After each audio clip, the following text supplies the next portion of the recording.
स्वागत छ। म रिवाज नेउपाने। आज हामी कक्षा 10 को विज्ञान विषयको पाठ 6 पढ्दैछौँ। यस पाठको शीर्षक रहेको छ करेन्ट इलेक्ट्रिसिटी एन्ड म्याग्नेटिजम अर्थात् धारा विद्युत र चुम्बकत्व। यस पाठ अन्तर्गत हामीले विभिन्न इलेक्ट्रिकल डिभाइसेस अर्थात् विद्युतीय उपकरणहरूको बारेमा आज पढ्दैछौँ। आउनुहोस् आजको कक्षा सुरु गरौँ। हामीले हाम्रो गाउँघरमा जमिन मुनिको पानीको स्रोतबाट पानी तान्नको लागि प्रयोग गर्ने गरेको मोटरले कसरी काम गर्छ भनेर कहिले विचार गरेका छौँ। यो मोटर पनि के हो, एउटा विद्युतीय उपकरण हो र यसले कसरी काम गर्छ भन्ने बारेमा आजको कक्षामा हामी जानकारी हासिल गर्नेछौँ। त्यसैगरी बिजुली नभएको बेलामा ब्याट्रीको प्रयोग गरेर कहिले हामीले टेलिभिजन, रेडियो अथवा त्यस्ता उपकरणहरू चलाएका छौँ। त्यसरी चलाउनको लागि यो ब्याट्रीबाट आएको करेन्टलाई टिभी तथा अन्य उपकरणहरूमा प्रयोग गर्न मिल्ने बनाउनको लागि एउटा अर्को उपकरणको प्रयोग गरिन्छ जसलाई हामी इन्भर्टर भन्दछौँ। आजको कक्षामा यो इन्भर्टरको बारेमा पनि हामीले जानकारी हासिल गर्नेछौँ। त्यसैगरी मोबाइल लगायतका उपकरणहरू चार्ज गर्नको लागि प्रयोग गरिने चार्जरले पनि कसरी काम गर्दछ भन्ने बारेमा आजको कक्षामा हामी छलफल गर्नेछौँ। भनेदेखि आजको कक्षाको अन्त्यमा गएर विद्युत प्रसारणको लाइनमा प्रयोग गरिने एउटा उपकरण जसलाई हामी ट्रान्सफर्मर भन्दछौँ, यो ट्रान्सफर्मरले पनि कसरी काम गर्दछ भन्ने बारेमा आजको कक्षामा जानकारी हासिल गर्नेछौँ। सुरुमा इलेक्ट्रिक मोटर अर्थात् विद्युत मोटरको बारेमा केही जानकारी हासिल गरौँ। तपाईहरूले खेलौना गाडीहरूमा रहेको यो विद्युत मोटर कहिले खोलेर हेर्नु भएको छ? यस्तो प्रकारको हुन्छ। यो खोलेर तपाईहरूले यताबाट यसरी हेर्नुहुन्छ भनेदेखि यसमा चाहिँ दुईटा चुम्बकहरू रहेका हुन्छन् र यो चुम्बकहरूको बिचमा घुम्न सक्ने गरी तामाको तारलाई कोइल बनाएर यसरी राखिएको हुन्छ। जब हामी इलेक्ट्रिसिटी अर्थात् बाहिरबाट बिजुली प्रसारण गर्छौँ यो मोटरमा, यो मोटर चाहिँ के गर्छ, यो भित्रको कोइल चाहिँ यसरी घुम्दछ। यसरी विद्युतलाई प्रयोग गरेर अथवा इलेक्ट्रिकल इनर्जीलाई, इलेक्ट्रिसिटीलाई प्रयोग गरेर हामीले काइनेटिक इनर्जीमा रूपान्तरण गर्न सक्छौँ भनेदेखि यस्तो खालको इफेक्टलाई, यस्तो खालको असरलाई चाहिँ हामी विद्युतको मोटर असर भन्न सक्दछौँ। Motor effect of electricity. वास्तवमा दुईवटा म्याग्नेटहरू बीचमा कोइललाई राख्ने हो र यो कोइलमा हामीले यसरी करेन्ट प्रवाह गराउने हो भनेदेखि के हुन्छ त, यो कोइल चाहिँ यसरी घुम्दछ। यसको कारण चाहिँ के रहेको छ भनेर तपाईहरूले सोध्नुहुन्छ भनेदेखि यो कोइल बिचमा यो म्याग्नेटिक फिल्ड अर्थात् चुम्बकीय क्षेत्रभित्र रहेको हुन्छ र यदि हामीले यो कोइलभित्र चाहिँ इलेक्ट्रिसिटी प्रसारण गर्ने हो भनेदेखि यो इलेक्ट्रिसिटी प्रसारण गर्नु भनेको यो कोइलबाट इलेक्ट्रोनलाई फ्लो गराउनु हो। अब इलेक्ट्रोन यसरी फ्लो हुने हो अथवा इलेक्ट्रोन चाहिँ म्याग्नेटिक फिल्डमा हिँड्ने हो भनेदेखि त्यहाँ उक्त इलेक्ट्रोनले के गर्दछ त, फोर्स अर्थात् बल महसुस गर्दछ र त्यही बलले गर्दाखेरि के हुन्छ, यो कोइल चाहिँ यो चुम्बकीय क्षेत्रमा चाहिँ घुम्दछ र यही सिद्धान्तलाई प्रयोग गरेर इलेक्ट्रिक मोटरहरू बनाइएको हुन्छ र उक्त मोटरलाई प्रयोग गरेर के गर्न सक्छौँ, हामी पानी पनि तान्न सक्छौँ। जुन मैले सुरुमा पनि कुरा गरेको थिएँ, जमिन मुनिबाट पानी तान्दाखेरि इलेक्ट्रिक मोटरको प्रयोग गर्छौँ। यो मोटरले कसरी काम गर्दछ त, यसलाई बिजुली प्रसारण गर्नुपर्ने हुन्छ। बिजुली प्रसारण गरिसके पछाडि यहाँनिर एउटा कोइल हुन्छ। यो कोइल घुम्न थाल्दछ किनभनेदेखि यसको वरिपरि के रहेको हुन्छ, चुम्बक रहेको हुन्छ। यसको छेउछेउमा यो म्याग्नेट र यो म्याग्नेटको बिचमा रहेको कोइलमा इलेक्ट्रिसिटी प्रसारण हुँदाखेरि कोइल घुम्दछ र कोइल घुमेसँगै यहाँ एउटा चाहिँ पङ्खा जडान गरिएको हुन्छ।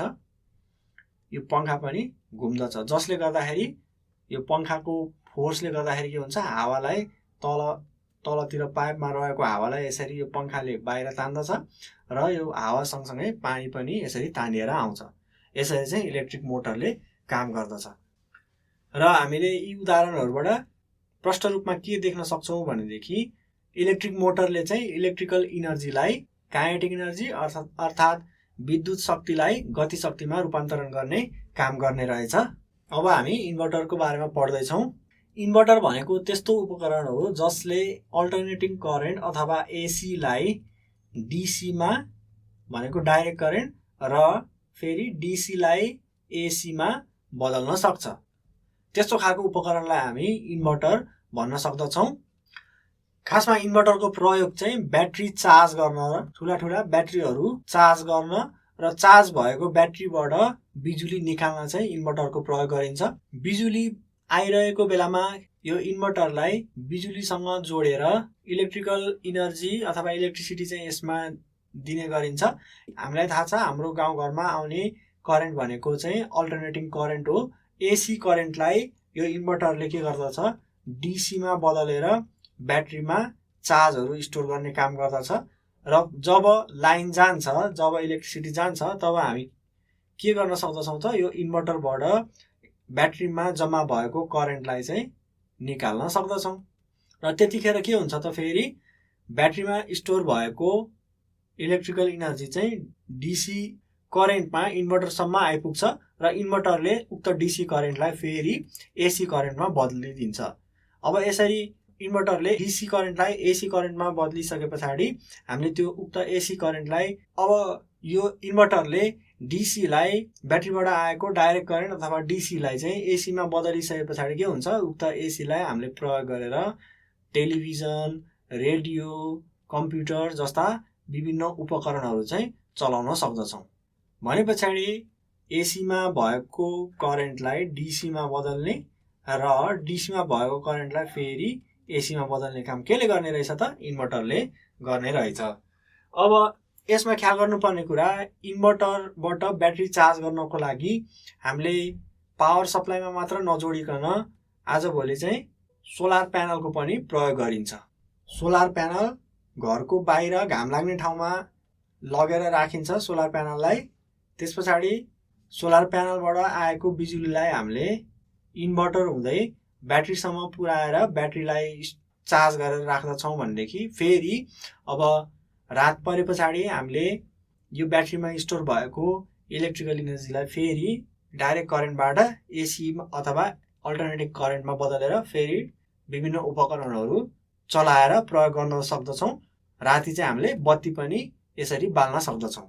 यहाँ ख्याल गर्नुपर्ने कुरा, इन्भर्टर आफैमा इलेक्ट्रिसिटीको सोर्स अथवा स्रोत चाहिँ होइन, तर इन्भर्टरले के मद्दत गर्ने रहेछ त, ब्याट्रीमा चाहिँ इलेक्ट्रिकल इनर्जी स्टोर गर्न मद्दत गर्ने रहेछ र उक्त स्टोर भएको इलेक्ट्रिकल इनर्जीलाई फेरि पुनः प्रयोग गर्न चाहिँ मद्दत गर्ने चाहिँ रहेछ। त्यही भएर इन्भर्टर जस्तो उपकरण चाहिँ एकदमै प्रभावकारी अथवा उपयोगी रहेको छ। त्यसै गरी अब हामी चार्जरको बारेमा पढ्दैछौँ। चार्ज गर्न मद्दत गर्ने विद्युतीय उपकरण भनेकै के हो त, चार्जर हो। र तपाईहरूले पक्कै पनि कहिलेकाहीँ तपाईँहरूको मनमा विचार आएको होला, यो इलेक्ट्रिसिटी हामीले यहाँबाट निरन्तर यो मोबाइल फोनहरू चार्ज गर्दाखेरि यसरी पठाइरहँदाखेरि मोबाइल फोन फुल हुँदाखेरि, मोबाइल फोनको ब्याट्रीमा चार्ज फुल हुँदाखेरिको अवस्थामा के यहाँबाट बेसी चार्ज चाहिँ जाँदैन र यो मोबाइल फोनको ब्याट्रीहरू बिग्रिने सम्भावना रहन्छ कि रहँदैन भनेर तपाईँहरूको मनमा प्रश्न जाएको होला। अब वास्तवमा के हुन्छ भनेदेखि नयाँ बनेका उपकरणहरूमा चाहिँ कट अफ सिस्टम जडान गरिएको हुन्छ। त्यो भनेको के हो भनेदेखि उदाहरणको रूपमा मोबाइल फोन नै हेरौँ। मोबाइल फोनको ब्याट्री फुल चार्ज भयो भनेदेखि यो मोबाइल फोनमा आउने करेन्टलाई चाहिँ के गरिदिन्छ, यो कट अफ सिस्टमले बन्द गरिदिन्छ। अब कट अफ सिस्टमले चाहिँ इलेक्ट्रिसिटी बन्द गरिदिए पछाडि मोबाइल फोनको ब्याट्रीलाई के असर पुग्ने भयो त, असर पुग्ने भएन नि, होइन। त्यही भएर यो चार्जरले चाहिँ यसरी निरन्तर चार्ज गरिराख्दाखेरि पनि मोबाइल फोनको ब्याट्रीहरू चाहिँ बिग्रिँदैन। र यसको उपयोगिता, यो चार्जरको उपयोगिता के रहेको छ भनेदेखि यो चार्जरले चार्ज गरिसके पछाडि केही समय चाहिँ हामीले तार नजोडिकनै अथवा विद्युतीय प्रसारण बिना नै विद्युतीय उपकरणहरू जस्तै मोबाइल फोन यस्तो उपकरणहरूलाई चाहिँ चलाउन सक्ने रहेछौँ। यो चाहिँ भयो चार्जरको उपयोगिता। अब ट्रान्सफर्मरको बारेमा हामी पढ्दैछौँ। ट्रान्सफर्मर भनेको त्यस्तो उपकरण हो जसले हाई भोल्टेज भएको एसी अथवा अल्टरनेटिङ करेन्टलाई लो भोल्टेज भएको एसीमा रूपान्तरण गर्न सक्छ र साथसाथै लो भोल्टेज भएको एसीलाई हाई भोल्टेज भएको एसीमा पनि रूपान्तरण गर्न सक्छ। हाई भोल्टेज भएको एसीलाई लो भोल्टेजमा रूपान्तरण गर्दछ भनेदेखि उक्त ट्रान्सफर्मरलाई हामी स्टेप डाउन ट्रान्सफर्मर भन्न सक्दछौँ। त्यसै गरी लो भोल्टेज भएको एसीलाई हाई भोल्टेज भएको एसीमा बदल्छ भनेदेखि त्यस्तोलाई हामी स्टेप अप ट्रान्सफर्मर भन्न सक्दछौँ। अब यो ट्रान्सफर्मरले कसरी काम गरेको हुन्छ भन्ने बारेमा केही कुरा गरौँ। ट्रान्सफर्मर मूलतः कोर र वायर अर्थात् कोइल मिलेर बनेको हुन्छ। कोरमा चाहिँ नरम फलामका यु आकारका पाताहरूलाई ट्रान्सफर्मरको कोरमा टाँसेर यसरी जोडिएको हुन्छ। यु आकारका पाताहरूलाई जोडेर यसरी बनाइएको हुन्छ र ती पाताहरूमा वार्निस वा सेलाकले इन्सुलेसन गरिएको हुन्छ। इन्सुलेसन भनेको करेन्ट प्रसारण नहुने गरी उक्त पाताहरूलाई बाहिरबाट ढाकिएको हुन्छ। यो वार्निस अथवा सेलाकले र यो ट्रान्सफर्मरको दुईतिर यो पाताको दुईतिर चाहिँ यसरी तारलाई कोइलको रूपमा यसरी राखिएको हुन्छ र यो कोइलमा पनि इन्सुलेसन गरिएको हुन्छ र यसको इन्सुलेसनको लागि चाहिँ इनामेलको प्रयोग गरिएको हुन्छ। अब यहाँनिर के हुन्छ त भन्दाखेरि एकापट्टिबाट विद्युत चाहिँ यसमा प्रसारण गरिन्छ र जताबाट विद्युत प्रसारण गरिन्छ त्यो कोइललाई चाहिँ हामी प्राइमेरी कोइल भन्न सक्दछौँ भनेदेखि जताबाट अब यो ट्रान्सफर्मरले यताबाट प्रसारण भएको विद्युतलाई अब स्टेप डाउन ट्रान्सफर्मर छ भने लो भोल्टेज बनाएर अर्कोतिरबाट विद्युत बाहिर पठाउँछ र यो अर्कोतिरको कोइललाई चाहिँ हामी सेकेन्डरी कोइल भन्न सक्दछौँ। अर्कोतिरको कोइललाई चाहिँ हामी सेकेन्डरी कोइल भन्न सक्दछौँ। र स्मरण रहोस् यहाँनिर हामीले एसी अथवा अल्टरनेटिङ करेन्ट प्राइमेरी कोइलमा पठाउने हो भने मात्र सेकेन्डरी कोइलमा चाहिँ एसी देखा पर्दछ। यदि हामीले डिसी यसबाट पठाउने हो भनेदेखि यो ट्रान्सफर्मरले चाहिँ डिसीलाई यसरी लो भोल्टेज अथवा हाई भोल्टेजमा रूपान्तरण गर्न सक्दैन।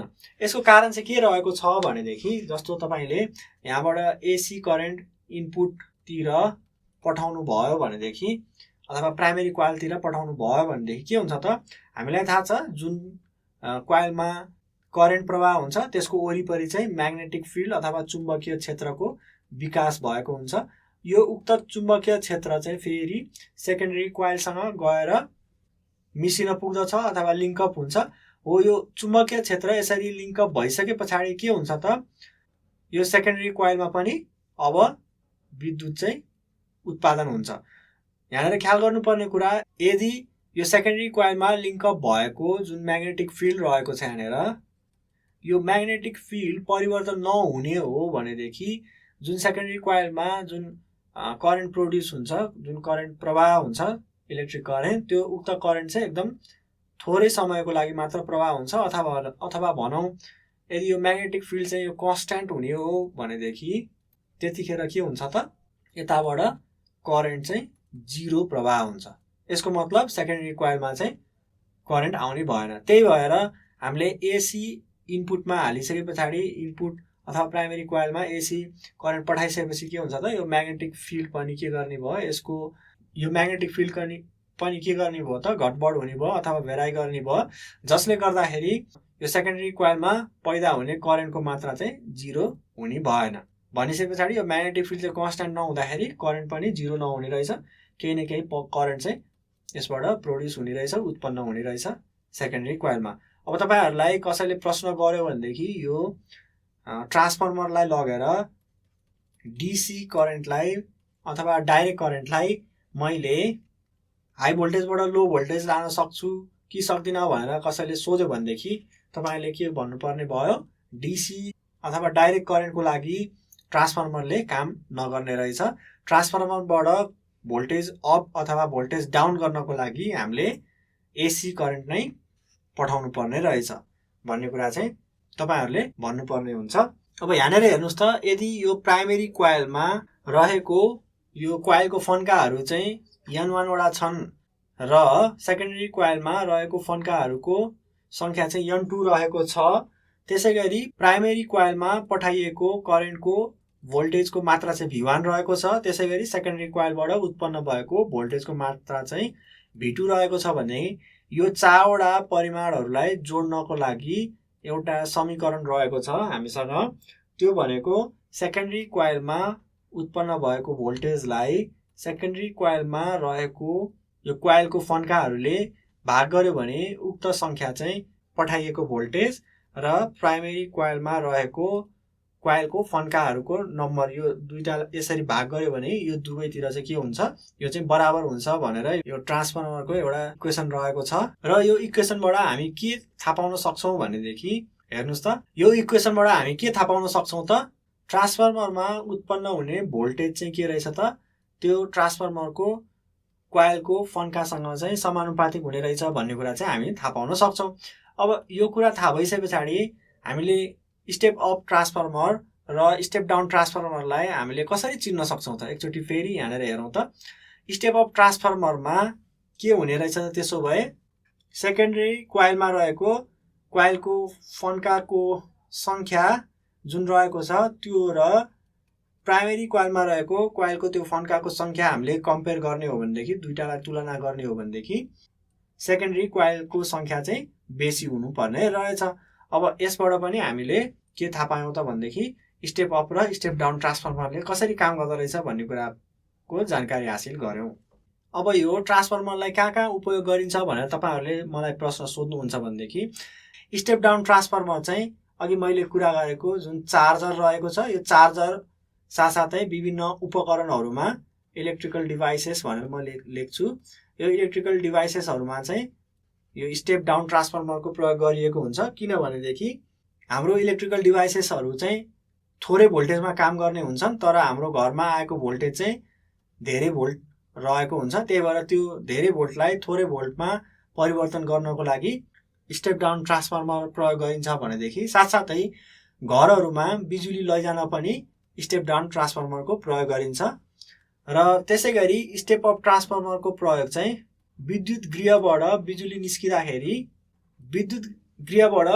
निस्किँदाखेरि थोरै भोल्टेजमा निस्किएको हुन्छ। उक्त भोल्टेजलाई परसम्म ट्रान्समिट गर्नको लागि अथवा परसम्म लैजानको लागि चाहिँ स्टेप अप ट्रान्सफर्मरको प्रयोग गरिन्छ, जसले गर्दाखेरि थोरै भोल्टेजलाई धेरै भोल्टेजमा बदल्न सक्यो र धेरै भोल्टेज भए पछाडि उक्त विद्युतलाई टाढाको दूरीसम्म पनि पुर्याउन सक्यो। त्यही भएर स्टेप अप ट्रान्सफर्मर चाहिँ ट्रान्समिसन लाइनहरूमा विशेष गरी प्रयोग गरिन्छ।